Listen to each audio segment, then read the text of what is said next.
So I just got finished watching the Bandai Namco showcase. Well, it wasn't really a showcase, it was just one game. And that game was The House of Ashes, the next installment of the Dark Picture series. Well, we clearly had a highlight of today, and that was the Nintendo showcase, something that people were waiting for this entire E3. And did they deliver? Well, that's up to you. They showed off a large number of games that they were trying to cater to every walk of life Nintendo fan. Regardless if they showed off something you care about or not, this was hands down the best show of E3, just in terms of the pacing and the number of styles of different games shown off, as well as actually having a large number of first-party games and big third-party games. If I had to pick a close second for the best show of E3, which this was not a great one, it would definitely be Xbox Bethesda, but basically because of how much they beefed up the Game Pass. They had more of a variety of games than first-person shooters, but still not bad compared to the garbage of everything else. Sitting through that Nintendo Direct was a breath of fresh air. It just felt so nice feeling like your time wasn't wasted, even though there was some slight padding and things we've seen before. It wasn't even close to the caliber that these other shows were doing. And even the new stuff they did show, for example, Monster Hunter Stories 2. We've seen so much of this game, and yet this trailer had the best gameplay breakdown I've seen so far. Way better than what Capcom showed yesterday. And they reiterated all the dates and the date of the demo for the game. So man, Capcom's event feels even more unnecessary now. But anyways, this was a good Direct all around. It's not gonna go down in history as one of the best or anything, but this was definitely a good one. We start off with Kazuya's reveal trailer in Smash. This trailer is hilarious. He's throwing everybody off a cliff, showing literally who is daddy. I love how there was memes before this if Kazuya comes in Smash. This is what's gonna happen to Kirby, and now we've finally seen that really play out. He's okay, don't worry. There's so much love put into this character. The animations are like one-to-one with Tekken. He basically has as many moves as Hero, and oh my god, this is just 2D Tekken at this point. I didn't care who would be put in Smash, but for all the dumbass characters we could have got, I'm not only okay with, but super happy that we got Kazuya. I think he's a perfect fit for the game. Love the more fighting game representation. And now there's Tekken music in Smash. Man, if we were gonna get another fighting game character, it should have been Soul Bad Guy. There's gonna be a Sakurai Presents June 28th. They're always super early. This one's at 7 a.m. Pacific. This is gonna be the second last one ever, and it's making me sad that this is coming to a close. So there we go. Only one more fighter left. We'll see what happens with Smash Bros from here. Sakurai, please, for the love of God, take some time off. These cinematic reveals just keep getting better and better. I love how self-aware they are in their little video game references. God, this made me so happy to watch. A new Mario Party game got announced, Mario Party Superstars, where there's 100 classic minigames from GameCube and N64 era of Mario Party, and 5 classic playable boards from the N64 Mario Party games. And both the minigame collection and the boards are playable online with friends. All the games are playable with buttons, which you would expect because these games were on consoles that didn't have motion controls. The game comes out at the end of October. At first, I thought that this was an expansion to Super Mario Party, and I got really hyped. But seeing that this is a standalone game, I gotta admit this feels a little bit overpriced and pretty lazy. But nothing is new with the Mario Party series anymore. Super Mario Party basically died at launch before some random online update that happened years later. And with that late-ass update, Super Mario Party and this new game, Mario Party Superstars, we finally got the online Mario Party that I was kind of expecting from Super Mario Party. It only took buying 2 games. But hey, now you have a collection of like 9 boards to play with your friends online. You know, if they buy both games. Anyways, a very nice addition nonetheless. You know, these mini games are all classics and still very, very fun. The next big reveal was the next game in the Metroid series, Metroid Dread. This is the 5th game in the series, still following the story from the original NES Metroid. If you don't know the story about the Metroid games or Metroid Prime, Metroid Dread takes place way after Metroid Prime. It's actually the oldest point in Samus's life. This is now the most hype reveal for me at all of E3. I'm so happy 2D Metroid is live. Fusion was one of my favorite games, so a sequel to that, as I'm so happy. And just like Fusion, instead of the gross mutated Dark Samus clone chasing you, now you have a gross robot chasing you named Emmy, and this will one-shot you, man. This is actually terrifying and a serious sense of tension. This game looks so cool. They brought back and reworked the bitch slap from Samus Returns. Really ups the pacing of the game since enemies can be more aggressive since you have something to defend yourself. The game comes out October 8th. Oh my god, look at this box art. Samus's armor is so badass. Look at the detail, the white and blue too. I'm really excited for this one and really happy that Metroid is back. And the other thing that's back is WarioWare. WarioWare Get It Together. Now featuring local co-op. You control Wario and his friends and they can all act differently in certain minigames, changing up the playstyle if you pick a different character to play through these minigames. I'm excited for this. WarioWare is always fun and it's been too long. This game comes out September 10th. September, October looking stacked already. Advanced Wars 1 and 2 remake were at the showcase. All new animations and art and model, everything is redone. This is a full-on remake. I never played these games, but these are huge on the Game Boy Advance and people are losing their minds. Mario Mario Golf Super Rush is confirmed to have free content updates. We'll see how long that lasts after Super Mario Maker 2. But hey, it's nice to know that it's confirmed at all after Super Mario Party, because we were completely in the dark about how unsupported that game was going to be. And we got that sweet, sweet reveal trailer for Breath of the Wild 2.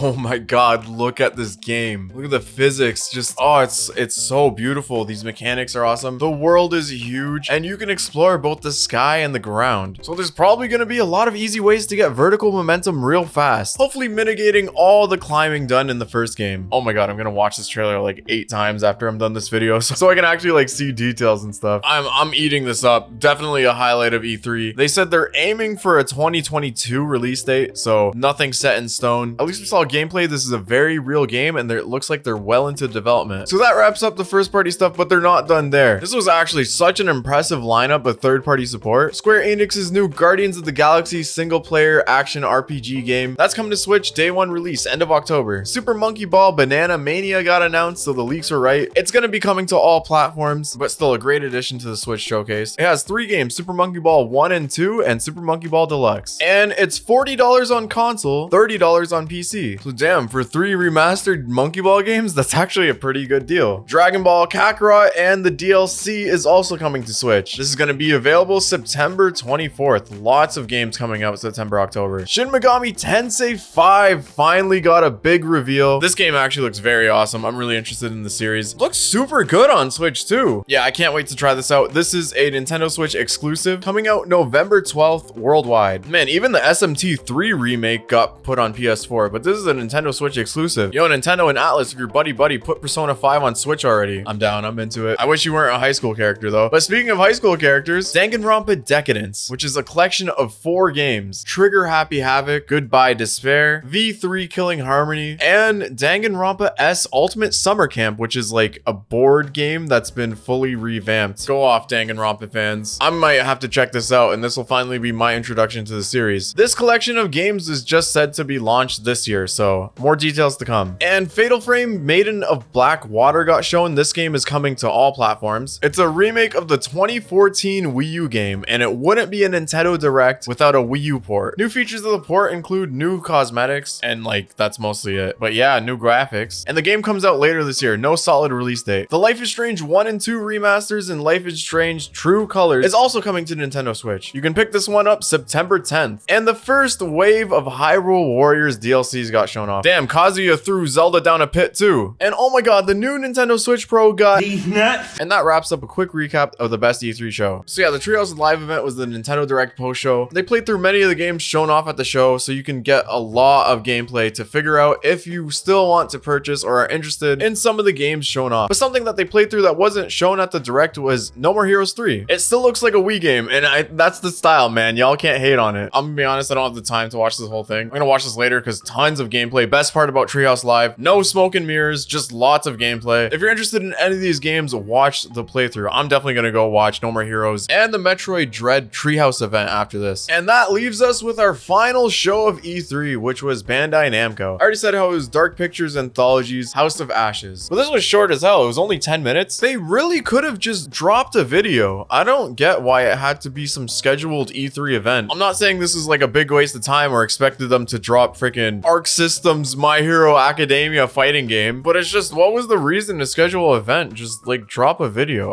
I seriously don't get it. Oh, I know, for publicity. You know, they probably paid so much money just to get their event or this panel. I really don't get it. I haven't played any other games in the Dark Pictures series. There's lots of replay value because you kind of choose who lives and dies just to see what happens. And it's a pretty cool premise about military in Iraq getting stuck in a cave being chased by monsters, which they already showed off the monsters design if you buy the Big Boy Pazuzu edition. I don't have a lot to say because I haven't played any of the other ones. Yeah, but yeah, sorry if you were expecting an anime game or Elden Ring from Bandai Namco, but have you not learned from the rest of this E3? I am so happy this is done. Good riddance. This E3 was such a snorefest. It wasn't a complete waste of time. It was only mostly a waste of time. After this is the award show. If there's anything relevant, I'll talk about it. E3 is really trying to compete with Jeff Keighley and the Game Awards, I guess, by having their own award ceremony. But yeah, I'm not gonna gonna cover that in this video. I don't care. But let's talk about the gaming news of today. That's what the Dough Dump is. We talk about the daily gaming news. So if you want to keep up with everything after E3, be sure to subscribe. There's still a good amount of Summer Games Fest left to go through. And as part of Summer Games Fest, the Xbox SGF demo event happened. Starting June 15th to June 21, you can try out over 40 demos of upcoming unreleased games for Xbox Series X and S and One. According to the Xbox site, these are not normal game demos because they're not demos from the final versions of the game. So then just call them like a beta demo or something. These demos will only be on the Xbox dashboard for a week, and some demos might be republished later. So yeah, there's 40 games, ton of them. If you want to try out a lot of random indie games, now's the time. In other news, we're getting into salty console war stuff. The Medium will be available on PS5, both physical and digital, on September 3rd, meaning it is no longer an Xbox Series X and S exclusive. Ooh, burn. Yeah, the Xbox doesn't have a lot of them. That's why they had to buy Todd Howard to fill in the slots. But continuing the console wars, Cyberpunk 2077 is finally listed on the PlayStation Store again. Cyberpunk 2077 will be relisted on PlayStation Store starting June 21st. The game is on the PS4 store with the caveat, users will continue to experience performance issues on the PS4 edition, and while CD Projekt continues to improve stability across all platforms, Sony Interactive recommends playing the title on PS4 Pro or PS5 for the best experience. I mean, an experience because it probably wouldn't even work on an original PS4. Is this the point in gaming that we're at? Your game is so busted you need a warning on an eShop? This has got to be the most sad things I've ever seen in gaming. And the last bit of gaming news we have today, Stranger of Paradise Final Fantasy Origin. My previously most hyped game of E3 before Metroid Dread got shown, but there was an attempt to have a demo out for this game June 13th, but that didn't work. Well, it finally works now. They had to patch it 2 days later. Now you can finally play the trial. They call it a trial instead of demo because it's kind of a beta demo. Nothing is final. But if you want people's feedback, you're greatly limiting your pool because the demo is only available on the PS5. This is RE Village all over again. I'm just looking in, waiting to get my hands on it. Because it's the internet, people have uploaded gameplay footage. You can see tons of it. People are definitely critical on the fidelity of its graphics. There's an hour of gameplay. I'm gonna have to take a look later. It's also got a super dark style where the original Final Fantasy had a more light fantasy theme, but I mean, whatever. I'm still incredibly hyped for this game because if it actually works well and it's a good game, which I mean, the trial definitely does not look finished, I'll tell you that, then I'll be very excited for the future of Final Fantasy. The game will be coming out on all platforms next year, so there's still time and there's no solid release date. If there needs to be a delay, maybe. I mean, we're not gonna have a Final Fantasy VII remake situation going on, are we? Right? Are we? So that's it for this one. Go check the Treehouse Live for any gameplay of games that you want to see more in depth. Thanks for checking out all my biased E3 coverage, and shout out to everyone that was chilling with me in the stream. Y'all just got dumped on. Bye bye.